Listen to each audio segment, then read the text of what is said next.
Analyse au féminin, votre magazine socio-culturel reçoit pour vous aujourd'hui une grande dame. C'est une actrice sociale, une femme qui se bat pour les jeunes désœuvrés en République démocratique du Congo. Il s'agit de Madame Patricia Kindoki. Elle est présidente de l'ONG Esengo, Entendez la joie. Avec elle, nous allons parler des problèmes des jeunes, de l'encadrement des jeunes, mais aussi de la lutte, sa contribution dans la lutte contre la pauvreté et comment faut-il aider les jeunes. Est-ce qu'il faut les apprendre un métier? Est-ce qu'il faut leur donner de l'argent? On en parlera avec elle. Madame, bienvenue à vous. Merci.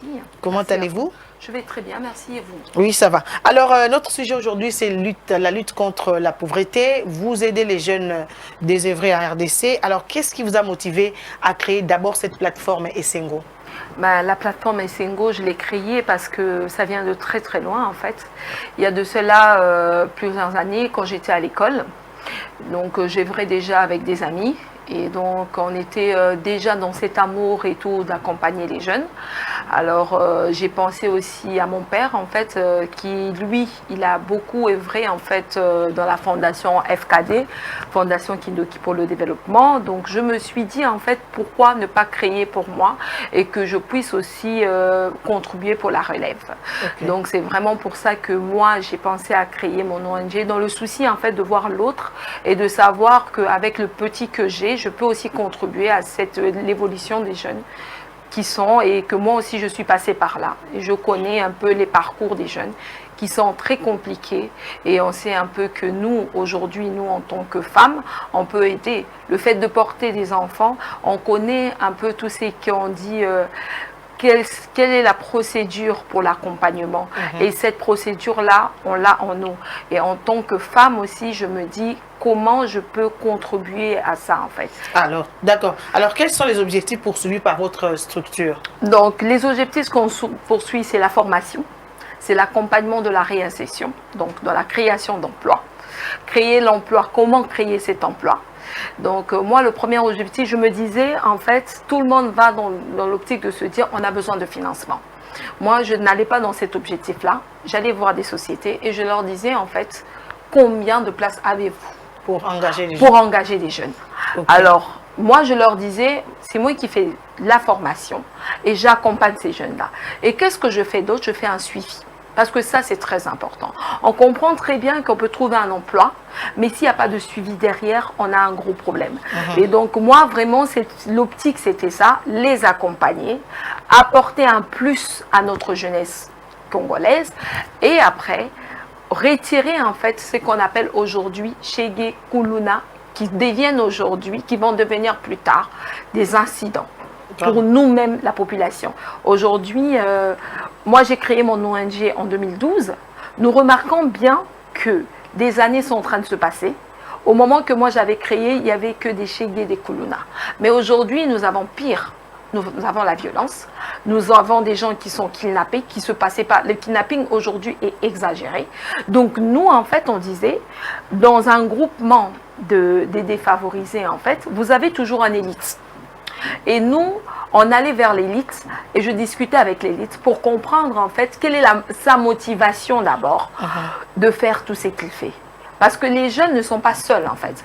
Les jeunes ont un groupement et parmi ces groupements, ils ont un élite. Et donc moi, je touchais l'élite et avec l'élite, je discutais avec lui pour comprendre. Parce qu'une fois que nous avons l'élite, tous les jeunes deviennent faibles. Parce que leur maillon fort n'est plus. Ok. Donc c'est vraiment ça. D'accord. Alors, pourquoi vous ne donnez pas de l'argent carrément? Parce que ce n'est pas tout le monde qui va accepter de travailler. Les Congolais sont habitués à des ONG qui viennent leur donner des dons, leur donner des sacs de riz. Pourquoi vous pensez simplement leur donner du travail? Tu veux lier l'utile à l'agréable au verset biblique qui dit « Apprends-moi à pêcher », c'est ça? Oui, bien sûr. Parce qu'en fait, déjà, nous sommes tous en disant que je suis chrétienne. On dit qu'on ne lance pas...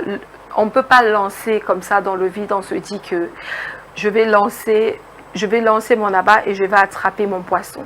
On apprend à pêcher. Même la Bible nous apprend ça. Et donc, nous, on n'est pas là seulement pour juste là leur dire, bah, écoutez, on va vous donner l'argent. Vous donnez l'argent aux gens qui n'ont même pas appris la gestion. Comment ils vont gérer? C'est ça. La grande question. Donc la grande question, c'est ça. Nous, on n'est pas là pour dire, ben écoutez, on va vous donner l'argent. Vous voyez bien dans la Bible, on avait des gens avec des talents.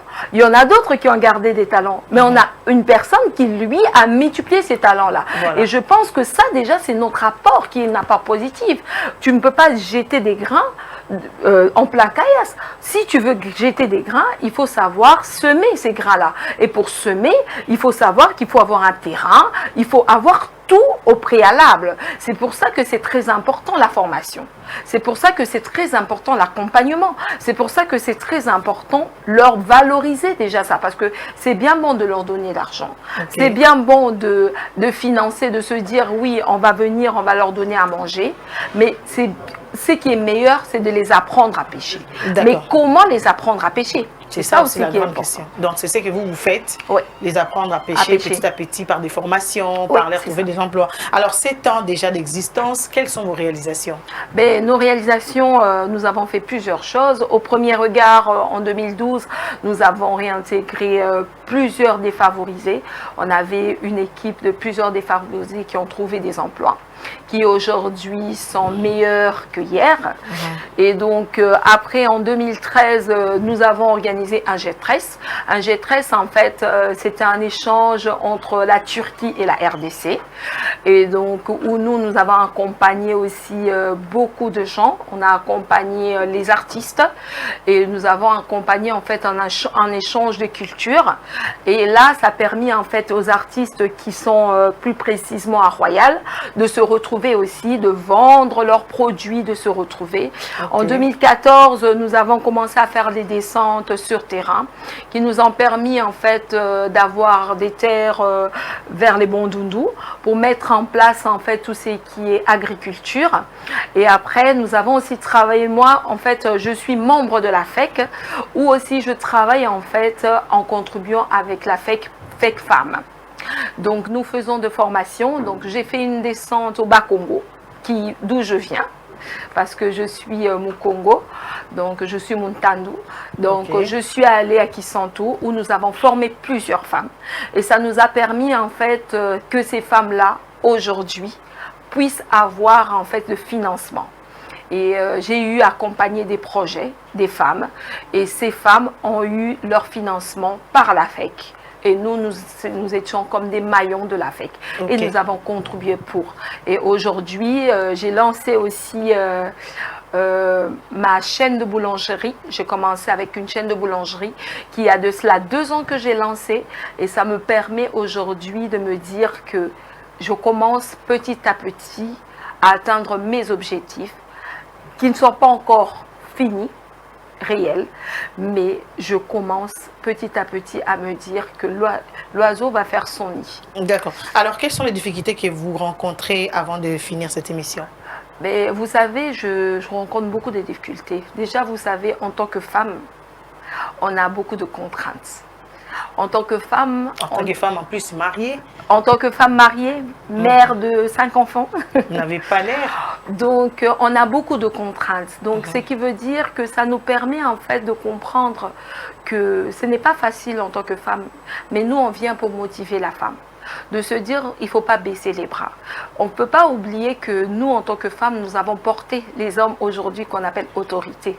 Et donc, nous avons en fait un pas à donner à ces autorités. Nous avons un pas à dire et nous avons un mot à dire. Et je crois que derrière, comme on dit, l'adage dit, derrière un grand homme, il y a une grande dame. Vraiment. Et donc, c'est pour ça que nous, en tant que grande dame, comme femmes vertueuses, nous sommes là pour bâtir ce pays, qui est un très beau pays.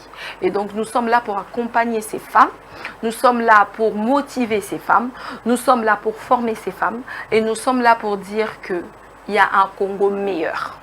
Il y a un Congo meilleur, car nous avons les capacités de faire devenir ce Congo meilleur. D'accord. Alors, madame, un dernier mot à tous ces jeunes qui vous suivent? Ben, ce que je veux dire à tous ces jeunes, c'est de ne pas baisser les bras. Je sais que c'est compliqué, que même si je leur disais que je vais vous donner de l'argent, je sais que c'est impossible d'atteindre leurs objectifs, mais ce que je viens vers eux dire vraiment, que nous sommes là. Nous sommes là ensemble. Et moi seule, je ne pourrais pas faire. Mais eux aussi doivent venir contribuer. Donc, nous avons besoin de travailler ensemble. En tant qu'adultes, nous avons des formations qu'on appelle andragogiques. Et ces formations apprennent, c'est des formations adultes. Donc, nous savons très bien que ce jeune devient adulte et c'est compliqué de leur donner des disciplines. Mais nous sommes là pour les accompagner afin qu'ils puissent obtenir et arriver à leur objectif. C'est comme nous, on est là en fait pour construire une maison. Et pour construire une maison, nous avons besoin de sous-bassements. Les sous-bassements, c'est quoi? Nous avons besoin d'un sous-bassement qui est solide. Parce que sans un sous-bassement solide, nous ne pouvons pas. Et les murs que nous avons, en fait, c'est notre intelligence. Et le toit que nous avons, c'est notre sagesse. Donc nous sommes là, en fait, pour leur dire, on peut marcher ensemble, on peut évoluer ensemble, mais vous avez besoin de la formation. Vous avez besoin de trouver, en fait, de regarder au plus profond de vous, quelle est la flamme qui brille en vous. Parce que c'est bien bon de faire des études, c'est bien bon de faire des grandes études, mais il faut savoir qu'est-ce que vous êtes capable. Et nous, en fait, on est là en fait pour leur faire valoir qui sommes réellement à l'intérieur d'eux. D'accord. Merci beaucoup, Madame Patricia Kindoki, d'avoir été sur nos plateaux. Chers téléspectateurs, ça n'est fini avec ces numéros. Madame Patricia Kindoki a motivé les jeunes. Sa mission et son ONG, elle ne fait que militer pour les bien-être des jeunes, non seulement les apprendre, de leur donner à manger, mais aussi leur apprendre à travailler. Le travail est le socle de développement. Merci et à très bientôt.